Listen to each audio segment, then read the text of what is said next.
Honours তৃতীয় বর্ষের ছাত্রীরা, তোমাদেরকে অনলাইন ক্লাসে স্বাগতম বরাবরের মতো। আজকে আমরা তোমাদের ধ্রুপদী সমাজতাত্ত্বিক তত্ত্বের সমাজবিজ্ঞানী ম্যাক্স ওয়েবারের আলোচ্য বিষয়সমূহের ভিতরে আমরা শেষে দুটো টপিকস নিয়ে আলোচনা করার চেষ্টা করছি। তোমরা জানো যে আমরা ম্যাক্স ওয়েবারের প্রথম দিকে টপিকসগুলো আলোচনা শেষ করেছিলাম, যেমন জীবন ও কর্ম নিয়ে আলোচনা করেছি, প্রধান রচনা, আদর্শ নমুনা, সামাজিক স্তর বিন্যাস, কর্তৃত্ব। আমরা এই টপিকসগুলো নিয়ে অলরেডি আলোচনা করেছি, আমরা ক্লাস দিয়েছিলাম। আজকে আমরা আমলাতন্ত্র এবং প্রোটেস্ট্যান্ট নৈতিকতা পুঁজিবাদের উত্থান নিয়ে আলোচনা করব। প্রথমে আমরা আমলাতন্ত্র নিয়ে আলোচনা করার চেষ্টা করব, তারপরে সময় সাপেক্ষতার উপর চিন্তা করে আমরা প্রোটেস্ট্যান্ট নৈতিকতা পুঁজিবাদের উত্থান নিয়ে আলোচনা করব। তাহলে আসো আমরা প্রথমে অল্প পরিসরে আমরা জানার চেষ্টা করি আমলাতন্ত্রটা কী আসলে। ছাত্রীরা, আমলাতন্ত্র কী সেটা আমরা অল্প পরিসরে জানার চেষ্টা করছি। তোমরা লক্ষ্য করো, আমরা আমলাতন্ত্রের শাব্দিক অর্থ যদি চিন্তা করা হয় তাহলে আমলাতন্ত্র ধারণাটি প্রথম কখন কত শতাব্দীতে এসেছিল আমরা সেটা একটু জেনে নিই। আমলাতন্ত্র ধারণাটি সম্পর্কে প্রথম সূত্রপাত ঘটেছিল বা হয়েছিল অষ্টাদশ শতাব্দীর মধ্যভাগে ফ্রান্সে। ফরাসি ভাষায় শব্দটি প্রথম ব্যবহার করেন দা গুর্নে। ফরাসি শব্দ বুড়ো এর অর্থ হলো টেবিল এবং গ্রিক শব্দ ক্রেটিন এর অর্থ হলো শাসন। তার মানে ব্যুৎপত্তিগত অর্থে এটাকে আমলাতন্ত্র বা টেবিল শাসন ব্যবস্থা বোঝা যায়। এখন আমলাতন্ত্র কথাটা ব্যবহার করেছিল আসলে প্রথম ম্যাক্স ওয়েবার। তিনি তার একটা অন্যতম গ্রন্থ, সেই গ্রন্থে তিনি তোমরা গ্রন্থটির নাম দেখতে পাচ্ছ, আমলাতন্ত্র সম্পর্কে তিনি খুব বিশাল আলোচনা করেছিলেন। তিনি এখানে বোঝানোর চেষ্টা করেছিলেন আসলে আমলাতান্ত্রিক কাঠামো শুধু আধুনিক রাষ্ট্র পরিচালনার ক্ষেত্রে লক্ষণীয় নয়, বরং প্রাচীন ও মধ্যযুগীয় সমাজ ব্যবস্থায় এই ধরনের সংগঠন ছিল। প্রাচীনকালেও আমলাতন্ত্র ছিল, মধ্যযুগেও ছিল, এবং বর্তমান আধুনিক রাষ্ট্র আমলাতন্ত্র খুব জোরালোভাবে ভূমিকা রেখে যাচ্ছে বা দাপটের সাথেই যাচ্ছে আমলাতান্ত্রিক ব্যবস্থা। এবং আমলাতন্ত্রের ইংরেজি প্রতিশব্দ ব্যুরোক্রেসি, যে ব্যুরোক্রেসি শব্দটার আমরা শাব্দিক অর্থ প্রথমেই বললাম। তারপরে আমরা যেটা আমাদেরকে বলতে হবে যে প্রাক ধনতান্ত্রিক ব্যবস্থায় যে ধরনের আমলাতন্ত্র ছিল তাকে ম্যাক্স ওয়েবার অভিভাবক আমলাতন্ত্র বলে অভিহিত করেছেন। প্রাক ধনতান্ত্রিক মানে ধনতান্ত্রিক ব্যবস্থা আসার ঠিক আগের মুহূর্তটাকে বোঝাচ্ছে। যখনও ধনতান্ত্রিক ব্যবস্থা পুরোপুরি সমাজে প্রভাব বিস্তার করেনি, তার ঠিক আগের মুহূর্তটাকে বা পূর্বের মুহূর্তটাকে প্রাক ধনতান্ত্রিক ব্যবস্থা বলা হয়। এবং সেখানে কিভাবে আমলাতন্ত্র কী নামে ছিল, অভিভাবকের মতো ছিল আমলাতন্ত্র। এই অভিভাবক ধরনের আমলাতন্ত্রের বৈশিষ্ট্য হলো আমলারা নিয়োগ পেতেন রাজা অথবা তার বিশ্বাসভাজন ব্যক্তিদের দ্বারা। মানে রাজার কাছে যে বেশি বিশ্বাসভাজন হবে বা রাজার বিশ্বাসভাজন ব্যক্তিদের কাছে যে বেশি বিশ্বাসভাজন হবে সেই ব্যক্তিরাই আমলাতন্ত্রের প্রক্রিয়ায় নিয়োগ পেত। তখনকার সময়ের আমলাতন্ত্র সিস্টেমটা এরকম ছিল। আমলাদের চাকরির স্থায়িত্ব নির্ভর করত রাজাদের খেয়ালখুশির উপরে। এদের কার্যক্রম কোনো লিখিত আইন বা রীতিনীতি বা অথবা নৈর্ব্যক্তিকতার ভিত্তিতে পরিচালিত হতো না। অর্থাৎ তখন রাজার ইচ্ছা হয়েছে, তিনি যাকে বিশ্বাস করছে, যার প্রতি আস্থা রেখেছে, তাকে হয়তো বা মন্ত্রীর পদ দিয়ে দিত বা কোনো প্রশাসনিক কাজের দায়িত্ব দিয়ে দিত। কিন্তু যখন ধীরে ধীরে সমাজ ব্যবস্থার অনেক পরিবর্তন হয়, শিল্প বিপ্লবের মাধ্যমে যখন উৎপাদন ব্যবস্থায় প্রযুক্তিগত যান্ত্রিকীকরণ শুরু হয়, তখন নতুন এক ধরনের প্রশাসনের প্রয়োজনীয়তা অনুভব হয় সমাজে। তখন এই যুক্তি নির্ভর উদ্ভব ঘটে। ওয়েবার যৌক্তিক আমলাতন্ত্র উদ্ভবের কতগুলো কারণ উল্লেখ করেছেন। মানে বর্তমান সমাজে যে আমলাতন্ত্র চলছে সেটাকে যৌক্তিক আমলাতন্ত্র বলা হচ্ছে। আসলে যৌক্তিক আমলাতন্ত্রের অনেক নিয়মকানুন আছে। আমরা যৌক্তিক আমলাতন্ত্রটা কি সেটা নিয়ে আমরা আলোচনা করার আগে আমরা আমলাতন্ত্রের বৈশিষ্ট্যটাকে একটু বেশি গুরুত্ব দিতে চাই। আমরা আমলাতন্ত্রের বৈশিষ্ট্য নিয়ে আলোচনা করব। হ্যাঁ ছাত্রীরা, যেটা বলছিলাম, আমরা যৌক্তিক আমলাতন্ত্রের কথা বলছিলাম। আসলে যৌক্তিক আমলাতন্ত্রের আলোচনার আগে আমাদের আমলাতন্ত্রের একটা স্পেসিফিক সংজ্ঞা আমাদের আলোচনায় রাখা উচিত। সেটি হচ্ছে ম্যাক্স ওয়েবার ছাড়াও আমাদের আমলাতন্ত্রের সংজ্ঞা দিতে গিয়ে শেফার, তিনি একজন সমাজবিজ্ঞানী ছিলেন, শেফার বলেন আসলে কর্তৃত্ব যখন যৌক্তিক আইনানুগ পন্থায় অর্জিত হয় তখন তাকে বলা হয় যৌক্তিক কর্তৃত্ব। অর্থাৎ এই কথাটার মিনিং হচ্ছে তুমি কারো প্রতি কর্তৃত্ব খাটাচ্ছ, কিন্তু সেই কর্তৃত্ব যদি আইনগত ব্যবস্থায় না হয় তাহলে সেটা কখনোই যৌক্তিক হবে না। যেমন তোমার বাবা মা তোমার উপরে যে কোনো ধরনের কর্তৃত্ব খাটাতে পারবে, তোমাকে বলবে যে তুমি সন্ধ্যার পরে বাহিরে যাবে না, তুমি মেয়ে মানুষ, বা ও খুব বেশি দূরে বেড়াতে যাবে না, বা কোনো ফ্রেন্ডের বাসায় যাবে না, বা এরকম ড্রেস পরবে না। এই বিষয়গুলো তোমার উপরে জোরপূর্বক কর্তৃত্ব তিনি খাটাতেই পারেন, তোমার বাবা মা। কিন্তু বাবা মা কিন্তু তোমার উপরে আইন প্রয়োগ করছে না, এখানে তিনি শুধু বাবা মা হিসেবে তোমার উপরে কর্তৃত্ব রাখছে। কিন্তু যখন কোনো ব্যক্তি তোমার উপরে আইনের প্রক্রিয়ায় কর্তৃত্ব খাটায়, যেমন তুমি যখন রাস্তায় পথচারী হিসেবে রাস্তা পারাপার হবে, তুমি যদি জেব্রা ক্রসিং দিয়ে রাস্তা পার না হও, তখন যদি ট্রাফিক যিনি থাকবেন, ট্রাফিক পুলিশ, তিনি কিন্তু তোমার উপর আইন প্রয়োগ করতে পারেন, এবং তিনি যখনই আইন প্রয়োগ করবেন তখনই কিন্তু আসলে সেটা আইনানুগ পন্থায় কর্তৃত্ব প্রয়োগ করা হবে এবং সেটা কিন্তু তার যৌক্তিক কর্তৃত্ব হবে।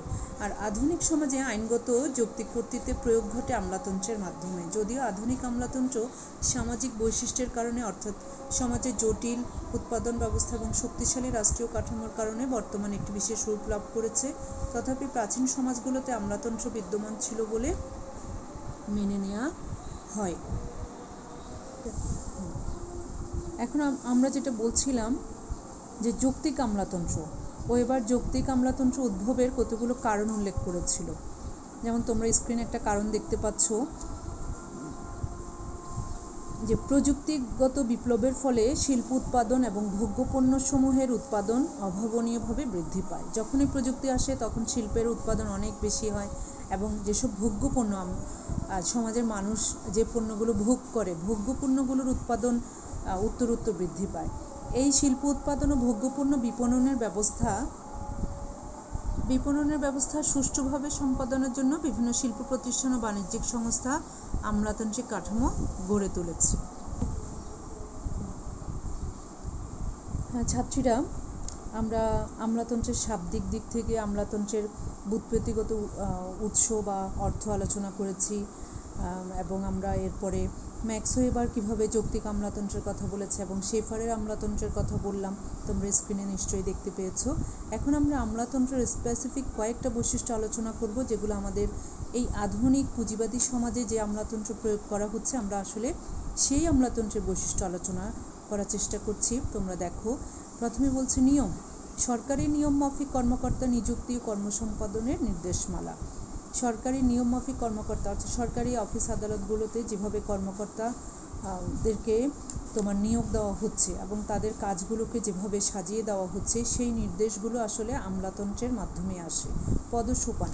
অধীনস্থ কর্মকর্তা উপরওয়ালা কর্মকর্তার নির্দেশ মান্য করবে। অধীনস্থ মানে কর্মচারী অধীনস্থ থাকে, কর্মকর্তা থাকে তার উপরে। কর্মচারীরা সবসময় কর্মকর্তার আদেশ নির্দেশ মান্য করবে, এটাও আমলাতন্ত্রেরই নিয়ম। তারপর লক্ষ্য করো, দক্ষতার কথা বলা হচ্ছে বৈশিষ্ট্য হিসেবে। কর্মকর্তাগণ কোনো বিশেষ বিষয়ে দক্ষতা অর্জন করবেন।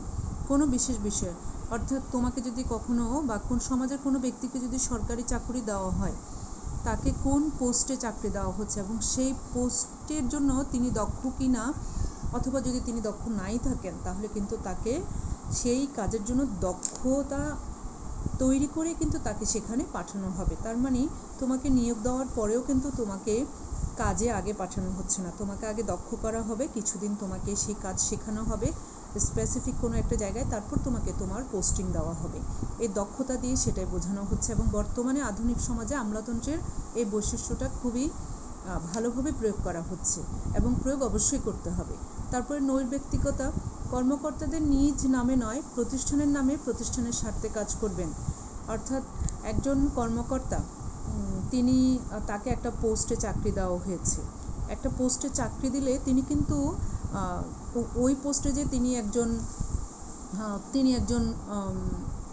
ক ব্যক্তি হতে পারে, তিনি একজন খ ব্যক্তি হতে পারে, খ নামের ব্যক্তি হতে পারে কোনো পোস্টে কাজ করছে, কিন্তু সেই ব্যক্তিরা কিন্তু তখন তিনি ক নামের ব্যক্তি কাজ করছেন, খ নামের ব্যক্তি চাইতে ক নামের ব্যক্তিকে বেশি মূল্যায়ন হবে, ক নামের চাইতে খ নামের ব্যক্তি বেশি মূল্যায়ন হবে, এরকমটা না। তারা শুধুমাত্র তাদের প্রতিষ্ঠানের আইডেন্টিটি ব্যবহার করেই কাজ করবে এবং এটা আমলাতন্ত্রেরই নিয়ম। তারপরে আচরণবিধি, কর্মকর্তাদের আচার ব্যবহার লিখিতভাবে দেখা হয়। তুমি তোমার পরিবারে একজন কর্মকর্তা তার পরিবারে অনেক বেশি উদ্ধত আচরণ করতেই পারে, কিন্তু তিনি তার সেই উদ্ধত আচরণ তিনি কখনো তার প্রতিষ্ঠানের যখন তিনি কাজ করবেন তখন কিন্তু তিনি সেটা কখনো অ্যাপ্লাই করতে পারেন না, কারণ তিনি কী আচরণ ব্যক্ত করবেন সেটা কিন্তু আমলাতান্ত্রিক প্রক্রিয়ায় স্পষ্ট করা থাকে। এরপরে বিশেষীকরণ, কর্মকর্তাদের যিনি যে কাজে দক্ষ তিনি সেই কাজটুকুই করবেন, মানে অর্থাৎ যাকে যে কাজের জন্য নিয়োগ দেওয়া হয়েছে তিনি সেই কাজই করবেন, অন্য কাজ নয়। কর্মবর্ণনা, কর্মকর্তাদের প্রতিটি কাজের সংজ্ঞা, প্রয়োজনীয় করণীয় তালিকা লিপিবদ্ধ হতে হবে, অর্থাৎ কর্মকর্তারা কী কাজ করছে সেটার সেই কাজের একটা স্পেসিফিক বোঝাপড়ার বিষয় রাখতে হবে এবং সেই কাজের প্রেক্ষিতে তাকে কী কাজ করতে হবে তার একটা তালিকাও তিনি লিখিত আকারে রাখতে হবে। মৌখিকভাবে তিনি কোনো কাজ করতে পারেন না, যত বড়ই কর্মকর্তা হন না কেন, তার কাজের একটা ব্রিফিং থাকতে হবে। প্রশিক্ষণ, কর্মকর্তাদের দক্ষতা বৃদ্ধির জন্য প্রশিক্ষণের ব্যবস্থা থাকতে হবে। তোমরা লক্ষ্য করো গ নাম্বারে আমরা যেটা দক্ষতা বলেছিলাম সেখানে কিন্তু আমি উল্লেখ করেছি যে দক্ষতা নিয়ে সবাইকে নিয়োগ দেওয়া হয় না, তবে দক্ষ চেয়ারের জন্য যাকে নিয়োগ দেওয়া হয় তাকে দক্ষতা তৈরি করে প্রশিক্ষণের মাধ্যমে। তাহলে এটা একটা আমলাতান্ত্রিক বৈশিষ্ট্য। দলিল দস্তাবেজ, কর্মকর্তাদের জন্য প্রয়োজনীয় দলিল দস্তাবেজ থাকবে, তবে মোটামুটি আমাদের এখানে প্রায় তোমরা 8-9টার মতো বৈশিষ্ট্য দেখতে পাচ্ছ। আমাদের বৈশিষ্ট্য এখানে শেষ হলো, এরপর আমরা আমলাতন্ত্রের নীতিমালা দেখব। হ্যাঁ ছাত্রীরা, আমরা বৈশিষ্ট্যের পরে আমরা নীতিমালায় এসেছি যে আমলাতন্ত্রের নীতিমালাগুলো কি। আমলাতন্ত্র সম্পর্কে ধারণা দিতে গিয়ে প্রথমেই ম্যাক্স ওয়েবার কিছু বৈশিষ্ট্যের কথা বলেছিল। এ প্রসঙ্গে তিনি কিছু সুনির্দিষ্ট নীতিমালার উল্লেখ করে বলেছেন যে আধুনিক কর্মী ব্যবস্থাপনা এই সকল নীতিমালা অনুযায়ী পরিচালিত হয়ে থাকে। নীতিমালাগুলো কেমন লক্ষ্য করো, এখানে ক্রমিক সংখ্যা দিয়ে আছে। 1 নাম্বার, সকল সুনির্দিষ্ট দাপ্তরিক কর্মকাণ্ডের বা পরিসীমারও একটি নীতিমালা রয়েছে যেগুলো সাধারণভাবে আইন বা প্রশাসনিক বিধিবিধান দ্বারা নির্ধারিত হয়ে থাকে, অর্থাৎ তুমি কোথায় কাজ করছো সেই গণ্ডিটা, পরিসীমাটার একটা নীতিমালার ভেতরে থাকবে, যেগুলো আইন দ্বারা আবার নির্ধারিত থাকবে। যেমন তোমাকে পোস্টিং দেওয়া হয়েছে রাঙামাটিতে, তুমি একজন সরকারি কলেজের টিচার হতে পারো, অথবা তুমি সেই রাঙামাটির কোনো সরকারি হসপিটালের একজন চিকিৎসক হতে পারো, মেডিকেল অফিসার। এখন তোমাকে পোস্টিং দেওয়া হয়েছে রাঙামাটিতে, তাহলে তোমার কাজের পরিসীমা নিশ্চয়ই রাঙামাটি হবে, রাঙামাটির একটা কলেজ অথবা একটা হসপিটাল সরকারি। তো সেক্ষেত্রে তুমি যদি সেখানে অফিস না করে তুমি যদি চট্টগ্রাম শহরের মেট্রোপলিটন এরিয়ার ভিতরে তোমার কর্মকাণ্ডের পরিসীমা রেখে কাজ করো, বা একজন সরকারি কলেজের টিচার তিনি চট্টগ্রাম মেট্রোপলিটনের ভেতরে শুধুমাত্র ব্যাচ পড়ান, তাহলে তার কর্মকাণ্ডের পরিসীমা তো সরকার নির্ধারণ করে দিয়েছে রাঙামাটি, কিন্তু তিনি তাহলে মেট্রোপলিটনে করছেন, তাহলে এটা নীতিমালার বাহিরে কাজ করছেন, তাহলে এটা অবশ্যই আইনের বিধিবিধান লঙ্ঘন করছেন। তাহলে নীতিমালা হচ্ছে তাকে যেখানে পরিসীমা দেওয়া হয়েছে তিনি সেখানেই অবশ্যই থাকতে হবে। 2 নাম্বার, বিভাজিত কর্ম ব্যবস্থায় অফিস পদবিন্যাস নীতিমালা হলো ঊর্ধ্ব এবং অধমূল্য কর্মী ব্যবহার, যেখানে ঊর্ধ্বতন তার অধস্তনকে তত্ত্বাবধান করে থাকেন। এটা তো খুবই ইজি একটা বিষয়। একটা অফিসে ঊর্ধ্বতন বস থাকবেন, তার নিচে তার অধস্তন কর্মচারীরা থাকবেন। বস অর্থাৎ ঊর্ধ্বতন যাই বলবেন, ঊর্ধ্বতন যেভাবে বলবেন অধস্তনকে তাই মানতে হবে। একজন বসের আন্ডারে পিয়ন থাকতে পারে, একজন ক্লিনার থাকতে পারে, সব কিছু বস যেভাবে বলবে তাকে সেভাবেই করতে হবে। 3 নাম্বার, এটা আমলাতন্ত্রের নীতিমালা। আধুনিক অফিস ব্যবস্থাপনা পরিচালিত হয়ে থাকে লিখিত দলিলাদির অর্থাৎ নথিপত্রের ভিত্তিতে, যেগুলো মূল বা খসড়া পর্যায়ে সংরক্ষণ করা হয়।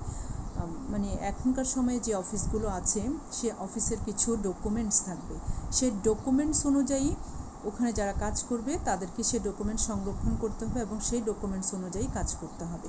এটা আমলাতন্ত্রের নীতিমালা।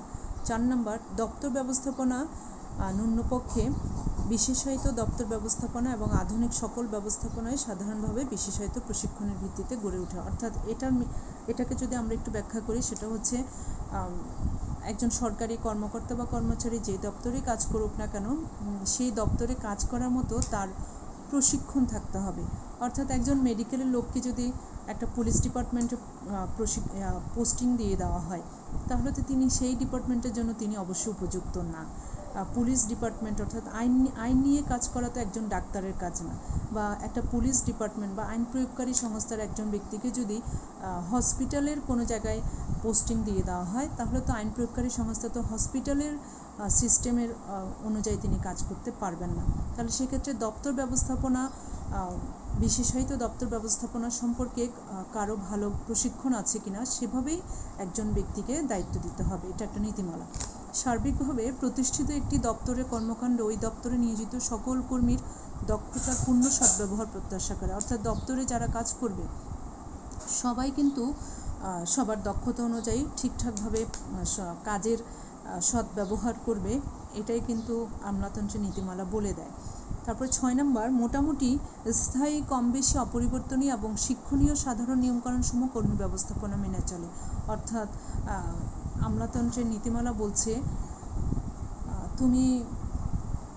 তুমি যেখানে কাজ করছো সেই কাজ থেকে তোমাকে নির্ধারিত সময়ের আগে কেউ তোমাকে বের করে দিতে পারবে না, অথবা তোমার যে কাজ সেই কাজ ব্যতি রেখে তোমাকে অন্য কোনো কাজে নিয়োগ দিতে পারবে না। এটা আমলাতন্ত্রের নীতিমালা। এই সাধারণ নিয়মগুলো কর্মী ব্যবস্থাপনার ক্ষেত্রে মেনে চলতে হবে, এটাই আমলাতন্ত্রের নীতিমালা।